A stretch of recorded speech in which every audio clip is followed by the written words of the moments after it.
आने वाले दिनों में फिर इंक्रीज करेंगे प्राइस। हमारी आधी सैलरी भी नहीं बच रही।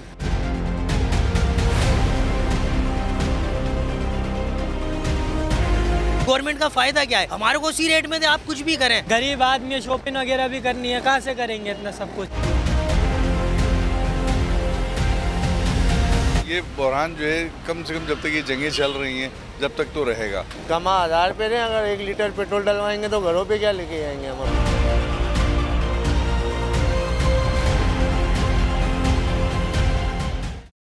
हम एड्रेसर का काम करते हैं नाई का। गरीब आदमी शॉपिंग वगैरह भी करनी है, कहाँ से करेंगे इतना सब कुछ। हम रेस्टोरेंट के ऊपर रूफटॉप पे काम करते हैं, अच्छा नहीं लगता। आप कितने का पेट्रोल डलवाएं, आप खुद बताओ। हमारी इतनी मजदूरी भी नहीं होती है यार, गलत है ना ये। हमारी आधी सैलरी भी नहीं बच रही। गवर्नमेंट का फायदा क्या है? हमारे को उसी रेट में दे, आप कुछ भी करें, अरबों खरबों का गबन करें, कुछ भी करें, हमारे को तो वही रेट के अंदर आप पैसे दीजिएगा ना जितने में आप चल रहा है। हाल बुरा हो रहा है, 72 रुपये और बढ़ रहे हैं पेट्रोल पे। कमा 1000 पे दें, अगर 1 लीटर पेट्रोल डलवाएंगे तो घरों पे क्या लेके आएंगे हम। जी, हैदराबाद शहर के मुतादिद पेट्रोल पंप जो है वो बंद कर दिए गए हैं। लोगों को परेशानी बढ़ गई है और लोग अब निकल चुके हैं घर से कि कुछ पेट्रोल पंप बंद हुए, मजीद बंद हो जाएंगे तो हमारे कारोबार रुक जाएंगे और हमारे काम नहीं चलेंगे, पेट्रोल नहीं होगा। तो एक अफरा तफरी की सूरत हाल है शहर में। इस पूरी सूरत हाल को समझने के लिए हम एक पेट्रोल पंप पे मौजूद है। जो पेट्रोल पंप बंद हो चुका है उनके मालिक हमारे साथ मौजूद है, उनसे भी तफसीली गुफ्तगू करेंगे कि ये बहरान कब तक हल हो जाएगा। ये बहरान जो है कम से कम जब तक ये जंगें चल रही हैं जब तक तो रहेगा। अब क्योंकि अब पाकिस्तान को सऊदी अरब से मिला है इजाज़त के जी एक तेल का जहाज़ आ रहा है, तो इंशाल्लाह पाकिस्तान का माहौल थोड़ा सेट हो जाएगा। बड़ा जहाज़ आ रहा है, 45,000 बैरल का जो है पूरा जहाज़ आ रहा है पाकिस्तान के अंदर, वो इंशाल्लाह 2-4 दिन के अंदर पाकिस्तान में दाखिल हो जाएगा हदूद में।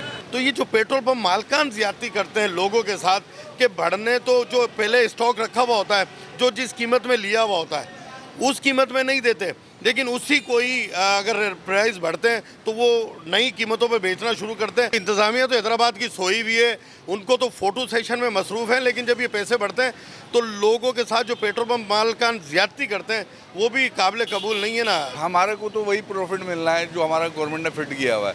अब मगर बात ये है कि हम किस तरह लोगों को समझाएंगे भाई, अब 12 बजे के बाद टाइम सेट है, 12 बजे के बाद अगर चेंज होता है तो ये तो हर एक हफ्ते बाद अब गवर्नमेंट ने कर दिया। पहले 15 दिन बाद था, अब एक हफ्ते का कर दिया। अब हर हफ्ते हमारे पास बहरान आएगा, पब्लिक एकदम टूट जाएगी, क्योंकि आगे आने वाले दिनों में फिर इंक्रीज़ करेंगे प्राइस। मगर अब जब इंक्रीज़ करेंगे तो पब्लिक को भी पता है कि इंक्रीज़ होगा। अब वो आ रही है दम भरवा रही, कितना भरवा लेगी। वज़ीर आज़म साहब ने ऐलान कर दिया है कि हफ्ते में अब इजाफी छुट्टी दी जाएगी और 4 दिन काम किया जाएगा। हालात ये है कि लोगों के स्कूल बंद किए जा रहे हैं, दफातर बंद किए जा रहे हैं, लेकिन कोई अल्टरनेट या आवाम को रिलीफ नहीं दिया जा रहा। कैसे रिलीफ मिलेगा, इस सवाल का जवाब किसी इंतज़ामिया के पास नहीं है। और मैं पेट्रोल पंप पे, जो पेट्रोल पंप बंद है, मैं मौजूद हूँ। यहाँ इंतज़ामिया का कोई बंदा नहीं है कि आम आदमी को ब्रीफ कर सके कि आपको रिलीफ किस तरीके से मिलेगा, क्योंकि वो फ़ोटो सेशन में मसरूफ़ है।